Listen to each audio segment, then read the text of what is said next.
Keith Livingston here with Healthy Intelligent Training. Tonight I'm talking with Mark Boucher. Mark was a really good middle distance runner in the early 80s in the Victorian scene and was prominent nationally too as a youngster. Good to see you, Keith.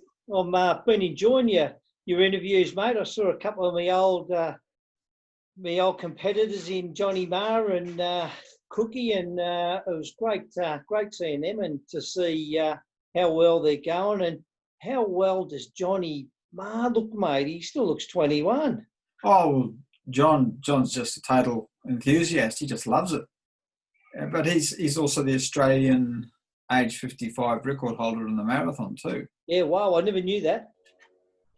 Okay, Mark, just share how you got started with the sport. Form 2 back in the day. I was 13 and I actually played soccer, Keith, as a junior, and I was fair to shit house at that at best.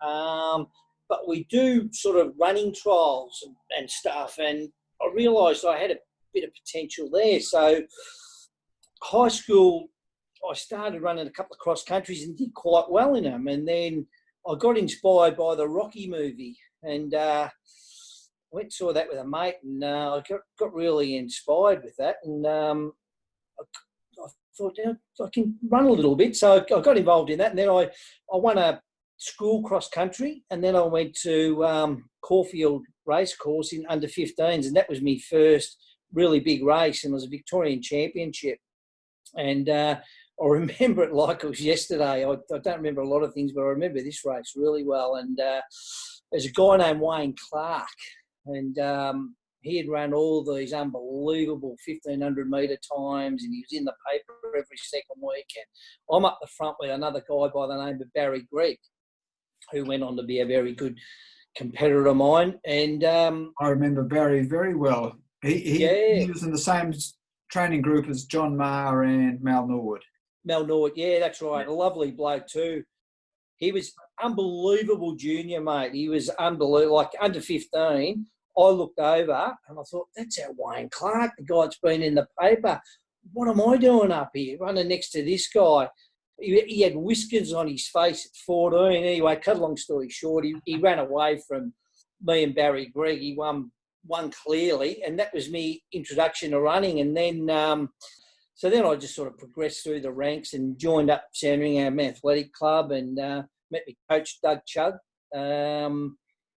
And that was quite an experience, joining Sandringham Athletic Club. I was 17, and we went on a trip to Cowra, and Tony Bedwell, one of my best mates, took me under his wing. We went up on the bus there and come back, and I think it was from that moment that the Sandringham boys thought this Mark Boucher suited to this club, and we went from there, mate. And I remember at Sandringham there was two coaches. There was the boss, I'm not even sure of his name, but he had the real elite runners, your Johnny Sheehan's, and you'd remember John very well. He was my hero. And then there was Doug Chugg, and I don't know what it was, but I just took a shine to Doug and become my coach, and we sort of went through from there, and then I went to under 20 races and stuff, and in that era I was about 18, and talk about Johnny Marr, he mentioned Guy Green, and mate, this kid was a superstar, long-haired kid from Box Hill, and I thought, he is just unbelievable. I thought Clarkey was good. This guy took it to another level, and back in the day we had races at I was out at Fisherman's Bend. I remember this one particular day, and we'd be all in, so you wouldn't know. I knew he was in front of me, and I don't know where I finished in that age group, but I remember going up and seeing him after the race, and I said, "Oh, how much did you win by today?" And he was standing next to a skinny kid in a Ballarat singlet that looked about 12, and he goes, "I got beaten by this little champion." I looked over, and it was Steve Moneghetti. And who said that? Was that Guy Green? Guy Green, yeah, Guy Green. He said to me, "Oh, no, I got beaten today by this little superstar." And I looked, and it was Steve Moneghetti. He looked about 12, and I'm thinking, is he serious? I said, you beat him. And Mona's had this stupid little grin on his face. I can still remember it. And he goes, yeah, I went all right today. I thought, went all right. You just beat Guy Green, who I thought was unbeatable. And then we went sort of through, and then I soon realised who Steve Moneghetti was, mate. I had him, Malcolm Norwood, and bloody Adam Hoyle. They were the four that in that age group under 20. So it's pretty hard to win a race, Keith, I tell you, with those blokes. Yeah, and they all went on in their various ways to various extents. But superstars, mate. Credit to credit to know them. You know, it's just magnificent athletes.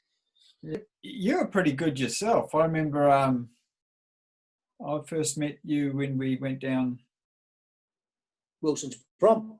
Maybe Wilson's prom. I think you were with the group of Sandringham athletes who all went down to the A&A Lodge at Hall's Gap as well before that. Yes. Yeah, the Adams brothers and... Yeah. Yep. So I don't know which came first, the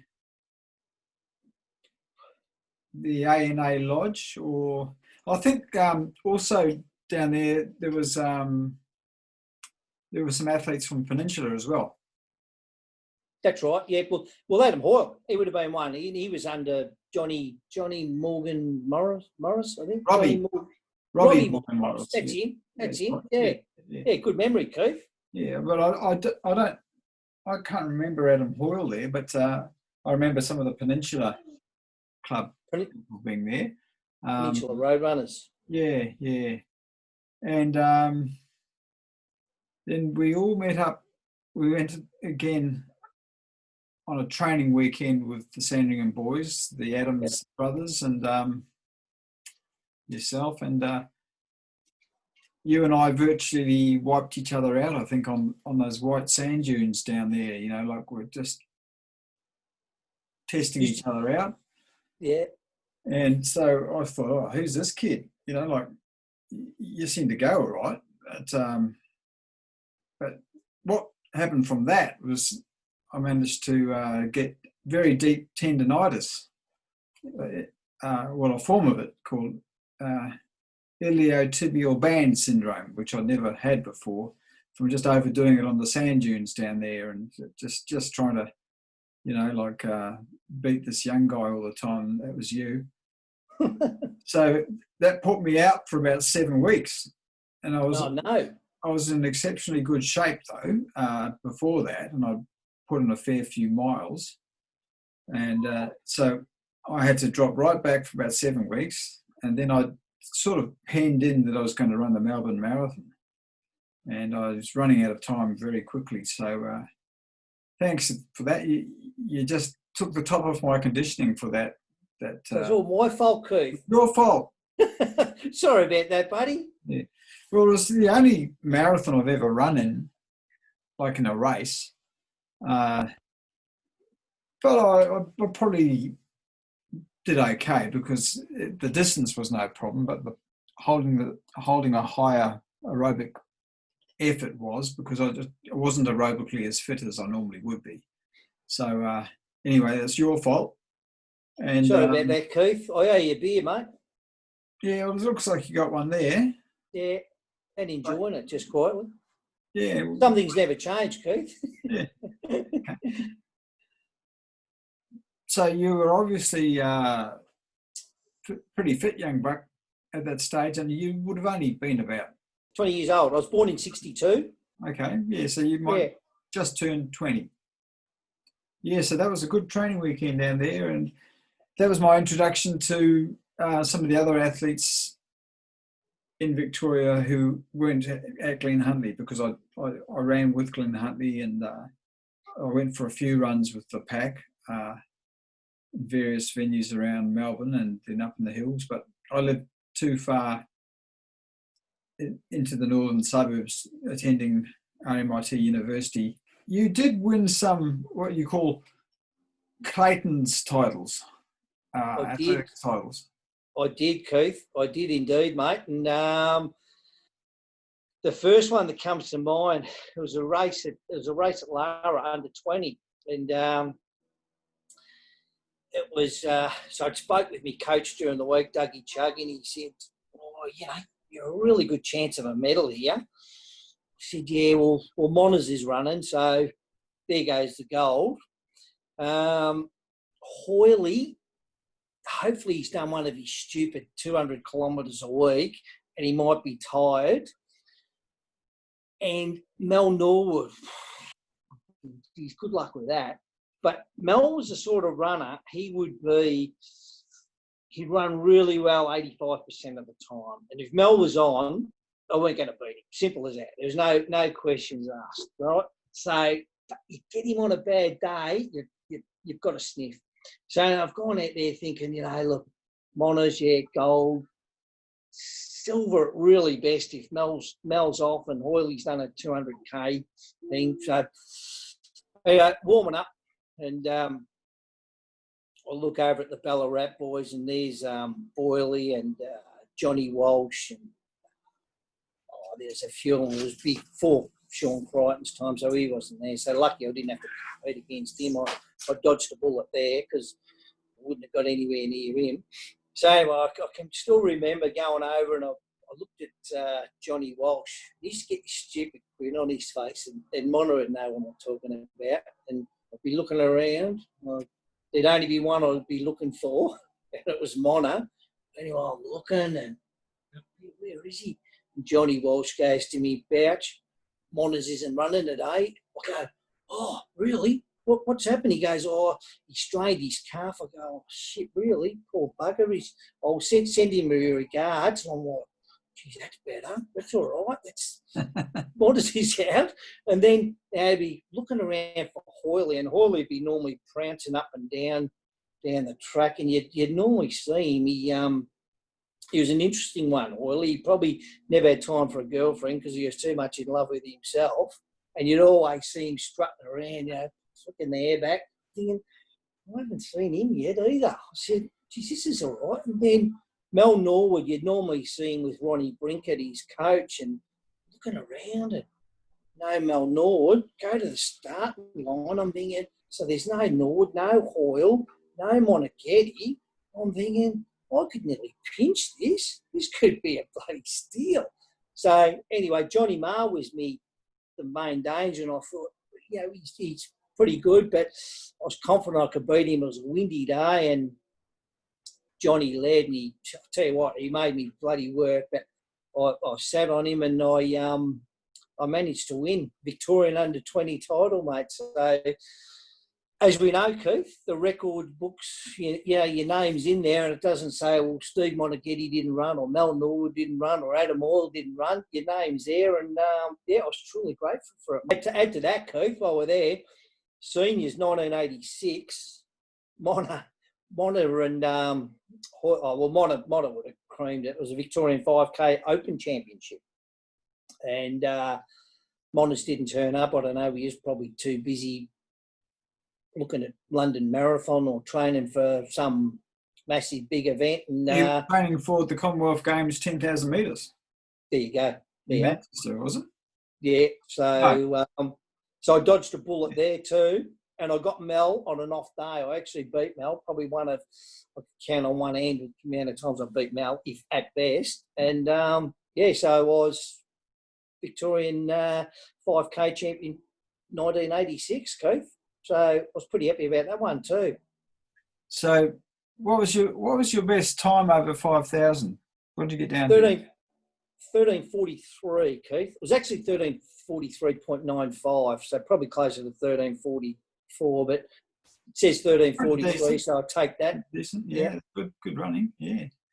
And to get that time, did you do a lot of long running or? No, I could never run. It amazed me, Keith. We talk about guys that run long miles. I maxed out at like, we took miles, I don't know what we took Ks now, but 60 miles, 70 mile a week was my absolute max. But it'd be very intense. Like I'd do everything I shouldn't do on a weekend and go out and drink and stay up late and do everything I shouldn't do. But I really knuckled down during the week, and it was real intense, just real intense running. But 100k, 60 mile a week, maxed at 70 mile a week. But Hoyley and Monners, and I don't think Mel was ever. Well, you'd probably know more than I would what Mel was up to. But Monners and Hoyley and that running over 100 miles a week, mate, I'd take me out off to them because I could never. I don't know if that's so true actually about Steve, because I remember talking to him in early 1984. Yeah. There's an Australian intercollegiates athletics championships, and that included cross country and 5,000 metre track and 1,500 and 800.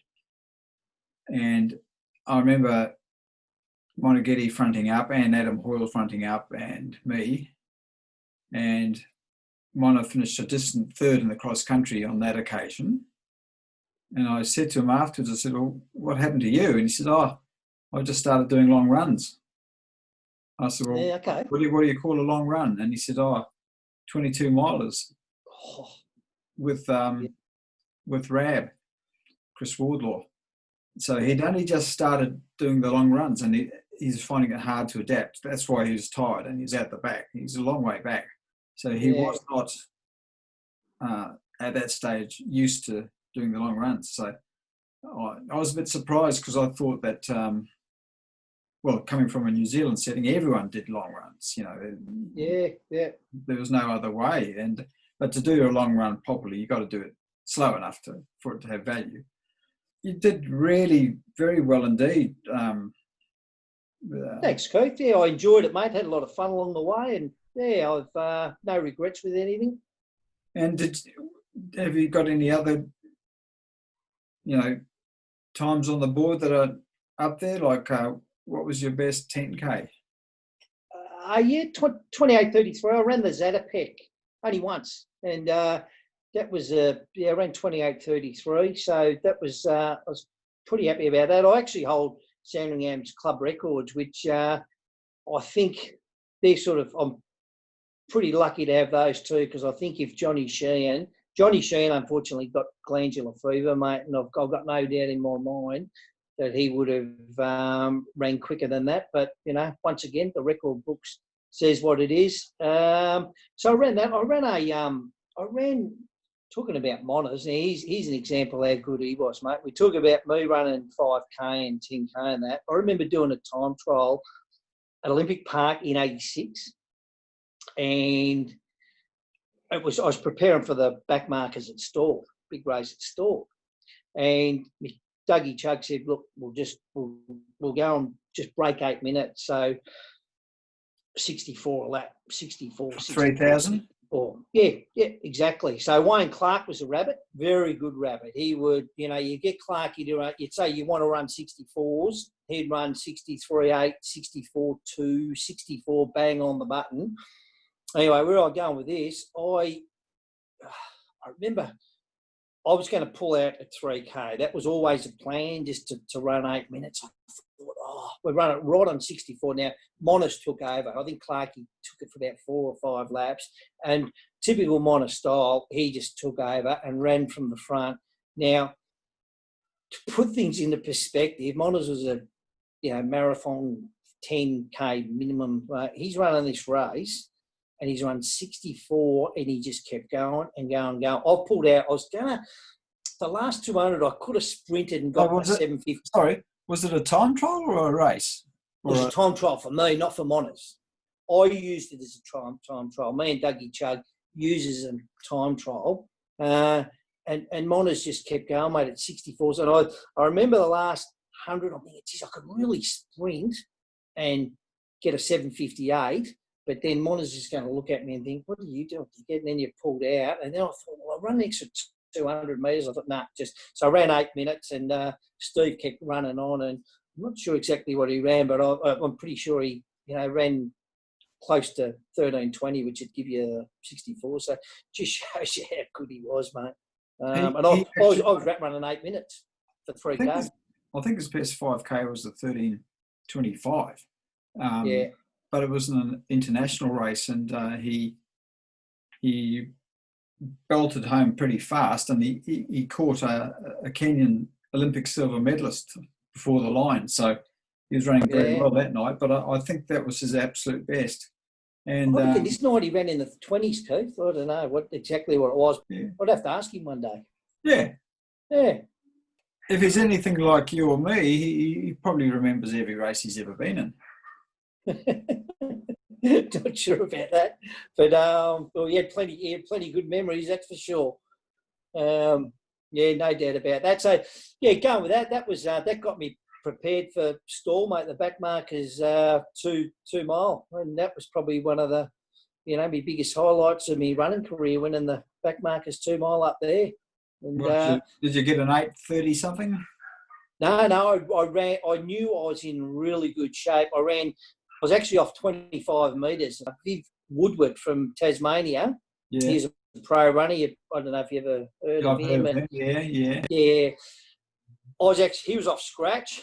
Frankie Shevlin was off 15 metres. I was off 25 metres. So all handicap racing. So you'd have been well clear of Frank Shevlin. Yeah. So I knew going into that race I was going to take a bit of beat, and then I remember my old mate Nick Beddoe. You'd know Nick. Yeah. He come up to me and he said, "Oh, you'd be a pretty good thing today, Bouch, wouldn't you?" I said, "Yeah, I'd like to think I've got this sort of Keith. Nick, you can go and have a couple of bob on me," which he did. So it was a great day, mate. I ended up getting the victory. I ran 8:45 off 25, so it wasn't too difficult to run. On the so grass. It was a good day on grass, yeah. But and then Mel Norwood, to show you how good he is, he ran that 2 or 3 years later, and he ran 8:30 off scratch. Yeah, probably one of the best races, Keith, I've ever when seen. Mel was on, he was absolutely phenomenal. Mate, he was just a champion. Geez, he was good. Yeah. And could sprint home. He was really good. Strong as an ox. Oh, was he what? Mel once ran a 1 minute 50.8 800 metres, which is wow. I pretty never knew he strong. ran that quick. Yeah. But the only fast work he'd done before that was a session of something like 12 400 metres in 63 seconds with a 200 jog recovery or something like that. It was not any of it at that pace, but he was just so strong and so used to the hard VO2 max type intervals, that hard training 800, 1000 sort of reps, that he could just, when he hit his tempo, he was off and away, Oh, champion, mate. Champion runner and a champion bloke too. Yeah. Quiet fella. He's but geez, he could run. I used to get nervous saying his name in the book. He'd be coming up and competing against him, mate. And had a great career, Mel. Olympian. No, he wasn't. He qualified for them. We've been Olympian, and he wasn't selected. Commonwealth Games, maybe. I'm thinking. Yeah, Commonwealth Games. Yeah. Com Games. Yeah, okay. Okay. Might have overrated him. Well, he should have. No doubt. Because he beat everyone going around when, as you say, when he had his day. But he cleaned up an Australian cross-country title or two, and a New Zealand cross-country title as well. Yeah, wow. Okay. Yeah. And the New Zealand one, he ran right from the front, right from the start, and just kept going. Kept on going, and the best Kiwis just couldn't keep up. What was your most preferred racing distance then? What did you fancy yourself best at? You know what? I'd probably say anywhere from 3 to 5K, And if you ask me my best race ever, I'd probably surprise you with this. It was, I don't know if you ever remember the Sandown Relays, Keith. Yeah. I ran the first leg of that, and that was probably my best race. That was 6.5K, and I ran 17:39 in that, and I was really wrapped with that. And you go to see the other leg. That would be one of the fastest times ever run around Sandown. It was real. Oh, hey, I went and checked Mel's time out straight away. Well, actually, I spoke to Hoyley after, and I said, "Oh, how'd you go, Hoyley?" I'm thinking, "There's no way he ran that." And he goes, "What time do you run?" I said, 17:39. He goes, "I think I ran 17:38." I thought, it all comes out in a wash. There's no sugarcoating it. It comes out. Anyway, turns out Hoyley ran 17:50, so I was pretty happy about that. Mel Norwood, I thought, I've definitely got him today, because he ran a different leg, obviously, so we didn't compete. 17:35, got me by 4 seconds. Oh. But going back to the great man, I think Monas ended up running 17. I don't know if he ran this year, but I sort of followed that. He was the fastest, I think, all time there. I think he ran 17:20 or something. 17:29 or something, yeah. Yeah, I reckon it might have been quicker. I reckon we might be cutting the great man short there. But whatever it was, that was probably my best run ever. I actually outkicked Mike Hiller in the coming down the straight at Sandown, which I was pretty happy about, because when I ran me 13:43, Mike ran 13:38. Okay, yeah. Mark. Well, great to talk to you. And now, if you had your time again, yes, what advice would you give a young Mark Belcher who train? I thought you'd ask me if what I would have changed with myself. Well, from my perspective, what I would have changed with myself would have been absolutely nothing, mate. No regrets, no qualms, no nothing. Had an absolute ball during my career. I met some absolutely fantastic blokes, including your good self, Keith. No regrets whatsoever there. My advice to a young guy would be to maybe keep away from blokes like me and listen to blokes like Monas and Mel. Head down, ass up, listen to what your coach tells you. And listen to what your coach tells you and be guided. And and don't go too hard on the weekends. Yeah, great experiences, and I'm so grateful I got in athletics, because I was sort of at the crossroads as a young bloke. I could have gone that way, and fortunately I chose athletics, and it was a good choice I made, mate. Lloydie and Bolty, two of them, that's the thing, you talk about, having to run against Norwood and Hoyle and Moneghetti, then you go in the state and you got Bolts and bloody Lloydie. Lloydie was probably the bee's knees of track running and that I ever saw run. They were just unbelievably super fit athletes, and went on to have fantastic careers. It was yeah. I think Lloydie was one of the gutsiest guys ever to run on a track. He won the Commonwealth Games with steel pins still in his limbs. Yeah. Probably one of the best runs I've ever seen. That was amazing, wasn't it? Yeah. Mona's commentating, Andy Lloydie. You remember that? He was Mona was just jumping out of his chair, mate. It was great. It's it was unbelievable run. John Ngugi fell over and come back to the field, and Lloydie just kept going and going and going, and just you get chills thinking about it. It's just great. Yeah, he wasn't going to have that taken off him. No way. No, superstar. Yeah. Superstar Andy Lloyd. Yeah. And Danny Bolts. Not quite as good as Lloydie, but both champions in their own right. Yeah, well, he never got selected for an Australian Olympic team, but he went and ran for Switzerland. That's right. Good memory, Keith. Well done. And I corresponded a little bit with Danny online, and he had a few very good marathons, and I think he had a very similar 10,000 metre time to you. 28:16 from memory.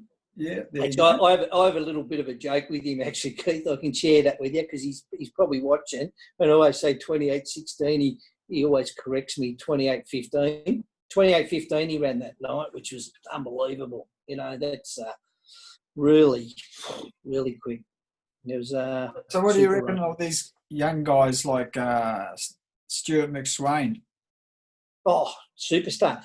How's Nick Beddoe? He just seems to get these runners like he's unbelievable, Nick, what he's done I for think athletics. he can spot talent from about. He spots talent, but he's got a wealth of knowledge, mate. He's a bloody walking computer when it comes to athletics, Nick Beddoe. It's a credit to him, you know. Not Buster Douglas, he was a boxer. Buster Mottram, who was 12:55, and Stewie McSween now that's ran the 27 20 or whatever Australian record, you know, beat the guy's Australian 10K record. And then the other guy, young Robinson, break 60 minutes for half marathon. Oh, mate. You know, I don't care. Like they go on about these, you know, these new butte runners and that. But to break 60 minutes, you've got to be a superstar. So Nick seems to get hold of him. He's got I don't know, he's just a wealth of knowledge. Like he obviously studied, he's put a hell of a lot of time in it, and he's been well due rewarded for it. And proud to say he's one of my mates. So yeah, it's good. It gives you an enthusiasm to, you know, follow athletics, watching these guys run around. Yeah. Well, I'd say, just looking at things from the outside, I haven't been like within the athletic fold for years, but I was coming from the outside edges again recently, just to, you know, I wrote a book on training, and that was well received. And but looking from the outside in, I'd say that Nick has had a hard road to hoe, getting fully accepted into the athletic fraternity. Just because he's had results and is prepared to go out on a limb, I would say it was about that. And I don't want to get into personality politics or anything like that, but I'd say that he's very good. And you have to be very good at what you do to get results like that. With, 100%, mate. Yeah. No doubt about it. So I take my hat off to anyone who's prepared to get out there and do the hard yards and do the work to learn how to do that. Yeah, definitely, 100%, Keith, you know. And, and they're rewarded for it, you know. Steve Moneghetti, look at his career, mate. It's credit to him. Hard work, you know. Unrelenting. Yes. Yeah. Okay. Very much appreciate your time, and good talking to you, Keith. Yeah. And the scarf suit you, mate. You're looking well. Yeah. I've probably trimmed down to a baby elephant since you last saw me, but good to see you, mate. How much over 300 kilos were you? No, I'll tell you, Keith, my racing weight was 73 kilo, which is pretty heavy for a distance runner, and the weight the other day 90. So I think perfect weight for me these days is about 85. So I've got something to work on. But I don't. Running days are gone. I've got 2 new hips now, I walk the dogs each day, go for a 5K walk along the beach and do a few push-ups and a little bit of exercise and stuff. So try and do something, mate, keep things going. Good. Well, it's so good to hear someone who's got no regrets.